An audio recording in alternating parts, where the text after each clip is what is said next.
Olá, caros alunos, sejam bem-vindos à disciplina de Administração de Tecnologia da Informação. Novamente, quem vos fala é o professor Francisco Paulo Tempone. É uma honra tê-los conosco nesse ambiente virtual. E eu estou aqui para a videoaula número 4, onde nós vamos adentrar no assunto muito interessante de tecnologia de informação, que é toda a infraestrutura de tecnologia da informação, ok? Então vamos lá. Primeiramente, dentro dos objetivos dessa aprendizagem, nós vamos reconhecer os componentes da infraestrutura de tecnologia da informação. O que há por trás do departamento de tecnologia da informação a nível de software, de hardware e tantos outros processos que existem no ambiente da TI, da tecnologia. Vamos também identificar os principais tipos de computador que fazem parte, do ambiente corporativo.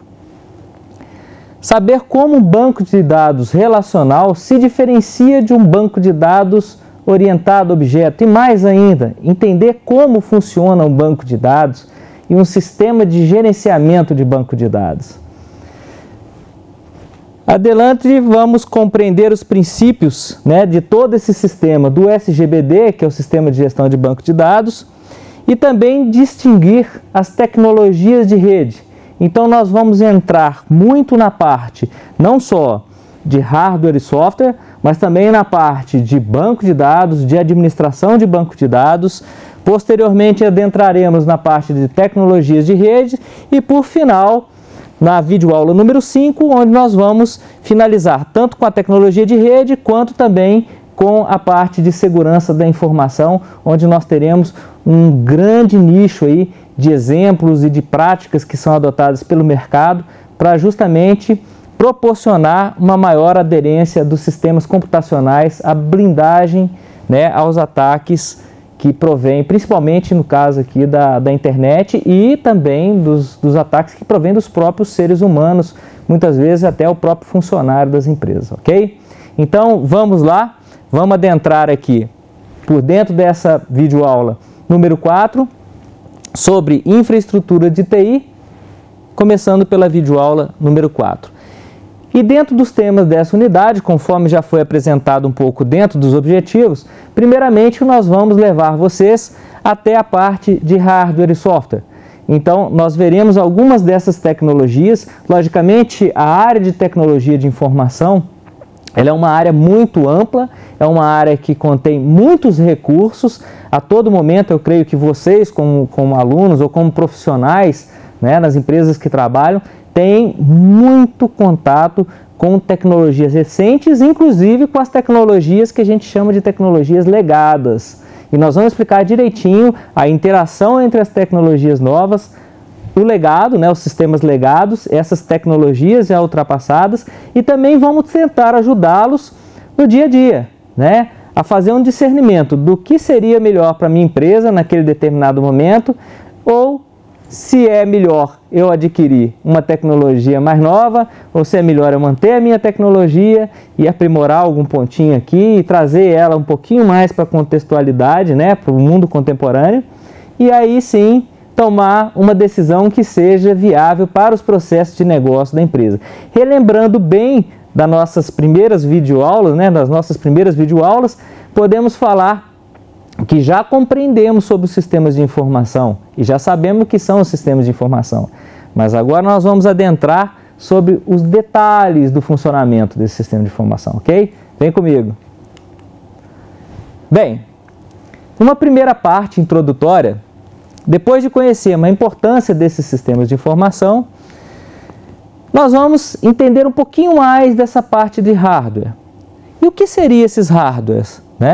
O que seriam os softwares? Inclusive, na própria ilustração, a gente colocou uma ilustração do HTTP. Por quê? Porque ali está provendo toda uma informação via um sistema web. Depois falamos sobre banco de dados, que é onde a gente tem não só a questão dos dadinhos que foram colocados ali, que não tem muito a ver com o banco de dados, mas uma ilustração desse professor apenas para fazer com que vocês deem uma levantada aí nessa disciplina. Vamos nos concentrar nessa disciplina. Depois nós vamos falar sobre a tecnologia de rede. E aí o professor colocou a parte, como uma ilustração, né, um sistema binário de zeros e uns, e uma alusão, né, ao trabalho do computador, né? Tudo que a gente vê, na verdade, dentro do computador, ele é trabalhado internamente com os sinais, pulsos eletrônicos, e que são traduzidos em termos de zeros e uns, uma linguagem que a gente chama de uma linguagem binária, tá certo? É como se a gente fosse falar numa lógica positiva, onde um pulso é o sinal 1 e o não pulso elétrico é o sinal 0, ok? Mas isso aqui nós vamos adentrar um pouquinho mais em tecnologias de rede. Porque dentro das tecnologias de rede, inclusive, é onde a gente vai descer mais abaixo nível ainda nessa disciplina. Logicamente, quando eu falo descer abaixo nível, não esperando que vossas senhorias sejam doutores em redes de teleprocessamento, mas sim que tenham um bom conhecimento a ponto de fazer a gestão, né, de um sistema computacional, de uma área de tecnologia e compreender o que todos esses personagens que estão envolvidos nesse assunto falam com vocês no dia a dia e ajudá-los principalmente na tomada de decisão. Bem, finalmente ali simbolizando um cofrinho, né? O assunto sobre a tecnologia voltada mais para a segurança da informação. E vice-versa, a segurança da informação também voltada para a tecnologia. Veja bem que muitas vezes quando a gente fala em segurança da informação, a gente não apenas está falando de tecnologia, tá? Por isso desse trocadilho que eu fiz com vocês aí. Porque, por exemplo, a gente costuma trabalhar no assunto e o elo mais fraco da segurança, o elo mais fraco da segurança da informação é justamente o ser humano, que não é um componente eletrônico, né? Que não apesar de ser uma parte do departamento de tecnologia da informação, não é um hardware ou um software, ok? É o que a gente chama de peopleware. Aí vocês vão se perguntar, professor, mas eu sou um novato nesse assunto? Eu acredito que não, até mesmo porque, veja bem, quando a gente falou sobre os primeiros assuntos e falamos sobre competitividade, sobre portas, sobre sistemas de informação, sobre a diferença entre se tratar dado, informação e conhecimento, né, sobre toda a parte de estratégia e que envolve os sistemas de informação, eu acredito que vocês têm uma visão sobre o assunto dessa disciplina, uma visão holística e que proporciona uma coisa muito fundamental para vocês, que é a gestão, tá certo? Só que para a gente gerir, a gente precisa ter controles, precisa ter métricas, não é isso? E aqui, conhecendo um pouquinho mais desse assunto, com a ilustração tão linda daquela, a gente vai adentrar um pouquinho mais para vocês entenderem como pode ser mensurado, né? Como pode ser controlado os recursos de tecnologia da informação para que vocês possam fazer a devida gestão, ok? Bem, então não vamos ficar presos à teoria. A todo momento nós vamos interagir e o professor que vos fala vai estar trazendo vocês a reflexão dos casos, dos cases de mercado, por exemplo, né? A prática, o dia a dia do cenário da tecnologia da informação. E veja bem, dentro desses exemplos práticos, a gente já pode fazer a seguinte pergunta: o que a minha empresa precisa necessariamente, Tempone? Olha, a minha empresa é uma pequena empresa. Ou não, Tempone, a minha empresa é uma média empresa. Ou é uma grande empresa, é uma corporação. O que a minha empresa precisa? Eu vou falar para vocês o seguinte: de 3 coisas a gente não foge. A primeira delas são as tecnologias de conexão. A segunda delas são os bancos de dados, onde a gente vai armazenar. E a outra é a segurança da informação. Mas, veja bem, ali nós estamos falando de uma forma mais resumida para essa videoaula. Mas a gente vai precisar de algumas outras coisas, né? O peopleware, que é a pessoa, é o profissional de tecnologia, né? O hardware, o software, que são assuntos que a gente vai abordar aqui dentro. Mas, holisticamente, a gente vai, com certeza, estar trabalhando dentro daqueles componentes ali, ok? Bem, dentro da infraestrutura de tecnologia da informação, tem alguns fatos que são relevantes no mundo contemporâneo e que aí eu acredito que vocês terão um grande diferencial profissional à medida que vocês passarem a reconhecer a importância de cada um desses assuntos que a gente está colocando aqui e encaixá-los, né, como se fosse um Lego mesmo, colocando logicamente a sua devida importância, né, montando uma estrutura, mas com a devida importância. Por que eu vos falo isso? Simplesmente por causa daquele primeiro item ali, ó. Empresas nos Estados Unidos gastam em torno de 2 trilhões de dólares em infraestrutura de tecnologia da informação. É um número grande, mas é um número que tende, né, cada vez mais a crescer. Tá? Então, todas as vezes que se fala em tecnologia da informação, muito provavelmente você vai estar falando, por exemplo, no investimento em hardware, que é o principal ponto, né, relacionado naquelas ilustrações ali. Logicamente, atrás de um hardware vai vir um investimento com software e vice-versa. Mas veja bem, há uma enorme variedade de hardware e de software que pode proporcionar uma vantagem competitiva, uma manutenção do negócio, tá certo? E aí vai a seguinte pergunta: com muitas opções para escolher, Tempone, qual a melhor a escolher para minha empresa? Muitas vezes, e na grande maioria das vezes, vocês vão se deparar com profissionais, principalmente profissionais de tecnologia da informação, que sempre vão buscar a tecnologia de ponta, a última tecnologia, a última linha de tecnologia. E aí eu vos falo o seguinte: tomem muito cuidado a respeito disso. A tecnologia ela é muito dinâmica, ela muda muito rapidamente.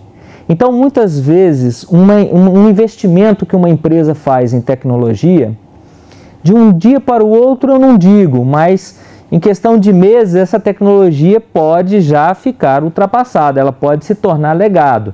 E aí essa mesma pessoa vai chegar perto de você e falar assim: meu caro gestor, precisamos novamente de investimento porque a tecnologia mudou. Aí você vai falar a seguinte frase para essa pessoa, né, para esse colaborador: olha, nós temos um processo de negócio e temos o nosso core business. Fale para mim quais são os diferenciais a nível de competitividade e de manutenção da minha empresa, do meu core business, que eu vou ter adquirindo essa nova tecnologia. Ou melhor, me apresente também quais são os riscos da não aquisição dessa tecnologia ao meu negócio. E aí esse profissional, ou essa pessoa, ou essa equipe vai ter que proporcionar para você subsídios que vão justificar realmente estar fazendo toda uma atualização de determinados recursos ou não. Né? Se você como gestor não vai ter um diferencial em relação à tecnologia passada, muito provavelmente você vai fazer a seguinte conta: olha, mas quanto tempo que eu aguento com essa tecnologia? E até que ponto que eu mantendo essa tecnologia, o meu negócio, o meu core business se mantém sustentável e me dá diferencial competitivo? Essa é a grande frase, esse é o grande chavão no questionamento dos investimentos de tecnologia, ok? Logicamente, existe para muitos de vocês que já conhecem algumas teorias, né? Existe a lei de Pareto, é o que a gente chama coloquialmente dos 80-20. Então, você também tem que levar em consideração a lei de Pareto, que, a grosso modo, diz o seguinte: com 20% das minhas iniciativas, eu consigo resolver 80% dos meus problemas. Então, além de ter todo esse parecer proporcionado pela equipe ou pelos profissionais de tecnologia ou pelo departamento que solicitou uma atualização do hardware, do software, você coloca essa questão também, né? Vamos colocar também a questão da lei de Pareto e ver dentro dos 80-20 o quanto vai ser eficaz esse novo investimento para a minha empresa, ok? São reflexões que a todo momento vocês vão ter que fazer no dia a dia, ok? Bem, então o cenário. Variedade de recursos de TI. Está claro pelo que nós já falamos. Maior demanda de banco de dados por banco de dados que tenham performance. Por quê? Se eu tenho maior variedade de recursos de TI, logicamente eu vou ter também uma demanda maior por software, por hardware, que vão ter digamos assim, toda a infraestrutura necessária para manter essa variedade funcionando. Um outro ponto interessante e que a todo momento vocês têm contato, eu acredito, é a questão da mobilidade, né? Podemos relacionar que a maioria dos nossos alunos, dos nossos profissionais das empresas hoje já tem um smartphone, né?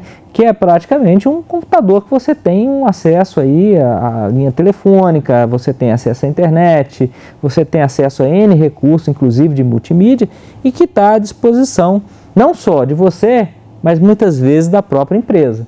Quantos de nós já vimos determinados profissionais, na hora que vai fazer uma entrega, né, na tua casa, né, uma encomenda, alguma coisa assim, ele só vai lá, pega lá o smartphone dele, entra num sisteminha que está logado ali com uma conexão 3G ou 4G e por ali mesmo ele vai fazer um aferimento de uma conta, por exemplo, uma conta de água, ou vai relacionar que foi entregue para fulano de tal, ou que foi coletado o equipamento tal. Então, aquilo tudo é feito de uma forma muito dinâmica hoje em dia. Então, a necessidade de mobilidade também é um assunto muito importante para o nosso contexto de infraestrutura de tecnologia. E a gente vai ver que essa questão da mobilidade, inclusive, digamos assim, um angu de caroço, né? Na parte de segurança, tá? Isso a gente vai buscar na parte de segurança da informação quando a gente chegar na quinta videoaula. Bem, mudança contínua de tecnologia também já foi ressaltado aqui e o uso contínuo de redes de computadores, né? Praticamente hoje é inconcebível imaginar uma empresa que não esteja interconectada com uma outra unidade dessa mesma empresa ou que não esteja conectada com a internet. Tá?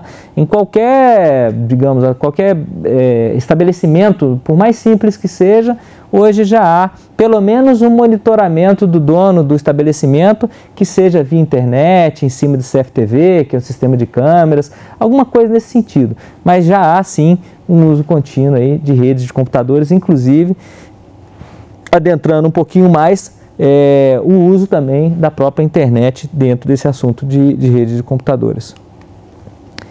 Bem, a parte de infraestrutura de TI, ela é dividida em 5 elementos que são coordenados entre si.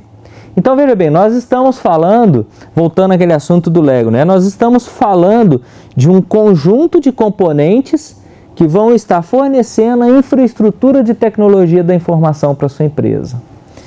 São eles o hardware, o software, os serviços, o gerenciamento de dados e, por final, a parte de redes e ali também a parte de teleprocessamento. É onde a gente fala sobre redes e teleprocessamento. Embora dois assuntos bem similares, né, existe uma especialização muito grande, tanto para a parte de redes quanto para a parte de telecom, né, que é a parte de telecomunicações que a gente fala. Então a gente vai abordar esses 5 elementos dentro da infraestrutura de tecnologia da informação.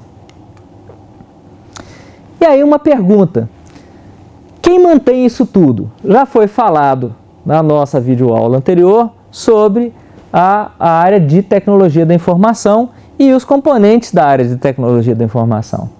E algum desses componentes que hoje estão relacionados ali dentro do departamento de tecnologia da informação e que antigamente era chamado de CPD, que era um centro de processamento de dados, né? Hoje passou a ser chamado de departamento de TI ou de TIC, né? TI para tecnologia da informação, TIC para tecnologia da informação e comunicação.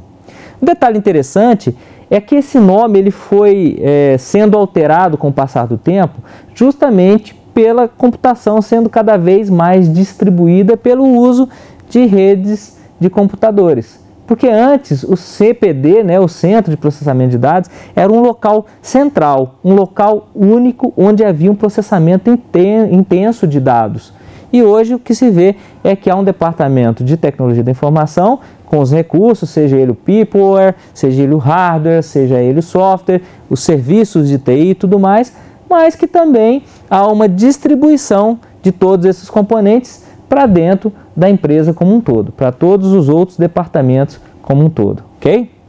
Bem, aí nós temos as figurinhas, né? O analista de desenvolvimento, que é aquela pessoa que vai estar ali confeccionando, desenvolvendo o sistema, o analista de suporte, que geralmente vai dar a manutenção nas redes, né, de computadores, o analista de infraestrutura, que também pega um pouco dessa parte de redes e pega também a parte de telecomunicações, bem como também proporciona todo o subsídio de serviços, não só para redes, para teleprocessamento, mas também infraestrutura para suportar banco de dados, infraestrutura para suportar servidores de e-mail, e estaria ao cargo do nosso analista de infraestrutura. E vem também o analista de redes e teleprocessamento. Muitas vezes eles são agregados num profissional só, mas em empresas maiores há uma certa diferenciação, né? Uma certa separação, um analista de redes e um analista de teleprocessamento. Depois vem lá os analistas de banco de dados, né, onde a gente vai comentar sobre esse assunto aqui dentro dessa videoaula. Os analistas de negócio, que são aqueles analistas que geralmente estão mais dentro da realidade do processo de negócio, ou seja, em mais contato com os usuários, né, do serviço de tecnologia da informação. Eles conhecem muito do negócio da empresa. Depois temos os gerentes de TI e depois o diretor de TI, ou CIO, que a gente costuma falar, né? É o Chief Information Officer, ok? Bem, então, esses caras aí é que mantêm toda essa infraestrutura de tecnologia da informação. E aí, aquele detalhe que foi falado no início desse bloco, dessa videoaula. Nós temos os sistemas que são sistemas mais novos, né? Os sistemas de ponta, e temos os sistemas mais antigos. E aí uma coisa interessante, esses sistemas mais antigos, a gente usa o termo, né, de sistemas legados, né? São sistemas que realmente ficaram para trás, entre aspas, né, a nível de atualização de tecnologia, mas que eles atendem ainda o negócio da empresa. Então a gente se referencia a eles como sistemas legados. E aí naquela ilustração eu fiz uma diferenciação, né, entre a alta plataforma, na qual nós temos os mainframes, que eram aqueles computadores de grande porte, que muitas vezes ocupavam salas, né, e tinha um sistema de refrigeração imenso, e que hoje, né, se chamam mainframes ainda, né, mas são máquinas bem menores, são máquinas que muitas vezes se assemelham a servidores, tá certo? Mas que tem um nível de processamento de recursos infinitamente maior do que um servidor. Aí eu coloquei uma outra parte, que é a parte da baixa plataforma, que é onde entra a microinformática, que é onde entra a parte de mobilidade, que é onde vai entrar também os servidores, né, os notebooks, né, e tudo que é voltado para a microinformática e que é referenciado pela baixa plataforma. E aí no meio ali, o professor colocou uma vaquinha ali. Na realidade, era para ser uma zebra, mas como não tinha zebra, virou a vaquinha. Por que eu coloquei aquele gateway ali com aquele símbolo? É porque é o seguinte, muitas vezes nessa integração entre a alta e a baixa plataforma, a gente necessita de alguns recursos que a gente comumente chama de proxies e gateways. Então o que eles fazem? Eles são um elo de comunicação entre a alta plataforma e a baixa plataforma. E muitas vezes a vaca vai para o brejo, justamente porque nessa integração entre o que é legado e o que é a baixa plataforma, ocorrem problemas seríssimos e que colocam em risco toda a produtividade dos negócios e que colocam em risco toda a manutenção do core business. Então, há de se tomar muito cuidado em empresas grandes, por exemplo, que têm um desenho, uma infraestrutura que envolve alta plataforma com sistemas legados e mainframes e a baixa plataforma com sistemas de microcomputadores, redes de computadores e tudo mais. Há um link entre esses dois ambientes e ali é o calcanhar de Aquiles, né? É um lugar onde tem que se tomar muito cuidado para não fazer com que a vaca vá para o brejo. Então, vamos seguir para frente. Então, mainframes, a gente já falou, são computadores de grande porte, geralmente com altíssimo custo, tá? Mão de obra escassa hoje, por quê? Porque houve uma demanda muito grande por mainframe na década de 70, 60, 80. Depois desse tempo, das décadas para cá, né? O que houve foi um crescimento muito grande da baixa plataforma. Então, houve uma migração no perfil profissional para a baixa plataforma.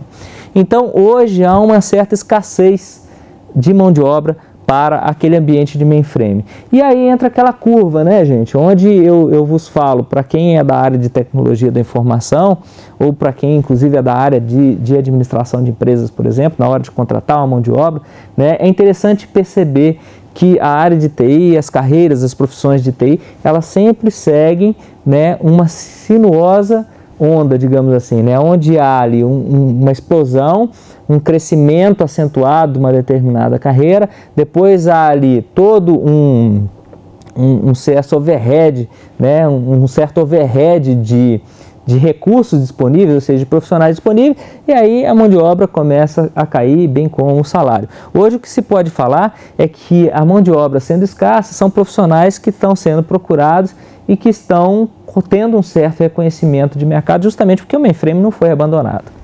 Bem, aí temos os servidores. Na contrapartida do que foi falado pelos mainframes, servidores cada vez mais, né, sejam servidores de sistemas operacionais distintos, que a gente vai ver o que são esses sistemas operacionais, mas são de médio porte e tem toda essa parte de suportar as redes de computadores. Então, só por aí se vê que a utilização deles é gigantesca na atualidade. Também os supercomputadores. E muitas vezes são vistos em universidades, né, grandes universidades, não só no Brasil, mas no exterior principalmente, e tem sistemas que fazem cálculos extremamente complexos, previsões extremamente complexas, inclusive previsões militares. Por final, né, o que a gente chama de computadores em grade. Muitos de vocês já ouviram falar num ambiente que cada vez mais ele é relacionado no noticiário, que são as botnets. O que são as botnets? São redes de computadores zumbis, né? E que são computadores, digamos assim, são escravizados para que todos esses computadores juntos façam determinadas tarefas a mando, geralmente, de outrem.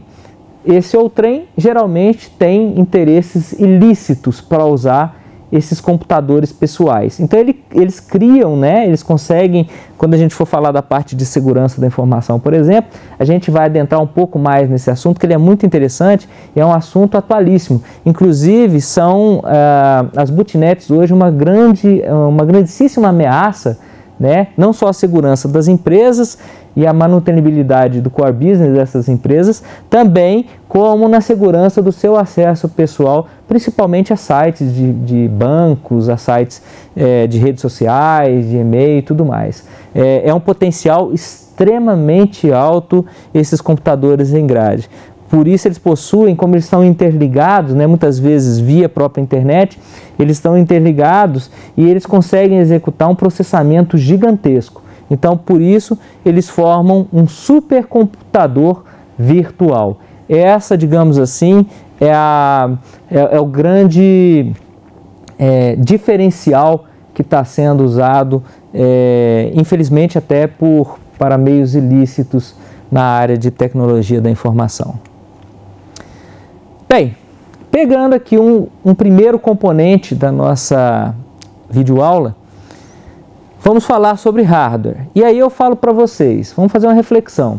Vocês imaginam quantos servidores estão conectados na internet? Vocês têm uma noção? São milhões e milhões e milhões de computadores. É muita coisa mesmo.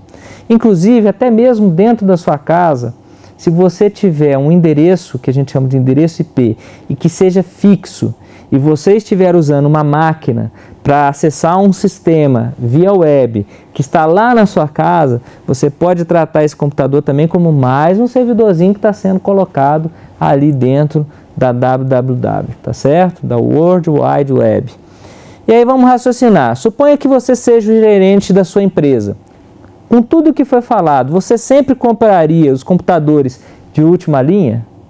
Tempone, depois do que você falou, não, nós vamos pensar direitinho, vai ter que ser tudo muito bem justificado, vamos fazer a lei de Pareto, vamos ver o diferencial competitivo que isso vai nos trazer, vamos ver os riscos que também nós vamos ter caso a gente não compre e vamos tocar o barco. Te pergunto outra coisa, você conhece uma empresa que usa mainframe? Vou citar um exemplo para vocês. Os grandes bancos brasileiros, a maioria deles, mais de 90% desses bancos usam os mainframes, se não a totalidade deles usam mainframes. Quantos servidores há em sua empresa? Então faça esse exercício. Agora que o professor vos fala aqui, quantos servidores você acredita que há na empresa que você trabalha? Ou melhor, quantos servidores você acredita que haja, por exemplo, aqui na Universidade FUMEC? Quantos profissionais de TI existem na sua empresa? O que esses profissionais fazem? Então, essa é uma forma muito didática de você adentrar nesse mundo da infraestrutura de tecnologia da informação. Veja bem que quando se fala de hardware, há muitos tipos de hardware, né? Desde hardware mais simples, como o mouse, até mesmo com hardware de biometria. A gente viu recentemente o uso, por exemplo, da biometria, né, no caso de eleições. Então, são coisas que estão cada vez mais inseridas no nosso mundo, ok? No nosso dia a dia.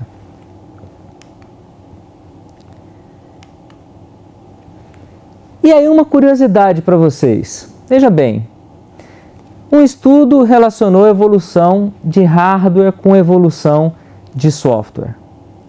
O que vocês acham que aconteceu com esse estudo? Quem evolui mais rápido? O hardware ou o software? Aí eu vos trago a reflexão. Logicamente, foram os hardwares, né? A evolução dos hardwares são muito maior, é uma evolução muito mais acentuada do que a evolução dos softwares. Logicamente, tudo chega a um determinado ponto onde essa evolução tende a ter uma curva mais, digamos assim, mais achatada, né? Ela deixa de ser um ângulo maior para ser um ângulo menor. Isso por quê? Porque, de certa forma, vão se esgotando as possibilidades, né? Não é que está acabando, né? Mas vão se esgotando as possibilidades mais claras. E então o que acontece é que acaba acontecendo uma demanda maior por estudos, isso leva mais tempo. E às vezes uma área, por exemplo, como a área de softwares, que teve uma evolução bem aquém da parte de hardware, ela começa a ganhar um movimento mais acentuado, né? Um ângulo maior de crescimento. Então essa é a realidade que se tem hoje. Ainda a evolução dos hardwares são muito maior do que a evolução dos softwares, embora há uma tendência para que isso, de certa forma, seja talvez não equilibrado, não equacionado, mas que isso num futuro, né, num futuro aí talvez de algumas décadas, né, que isso chegue a ser um ponto muito bem perto do comum, bem perto do equiparado, ok? Bem, no próximo bloco, então, nós vamos falar sobre softwares, nós falamos sobre hardware nesse bloco, fizemos uma introdução sobre a infraestrutura de tecnologia da informação, fizemos algumas recordações, né, alguns retrospectos sobre algumas aulas passadas, e aí agora nós vamos adentrar no próximo bloco sobre o conceito de software aplicativo, de software de sistemas, sistemas operais, dentre outras coisas mais, que vai ser um prazer poder estar aqui com vocês no próximo bloco. Aguardo vocês, até lá.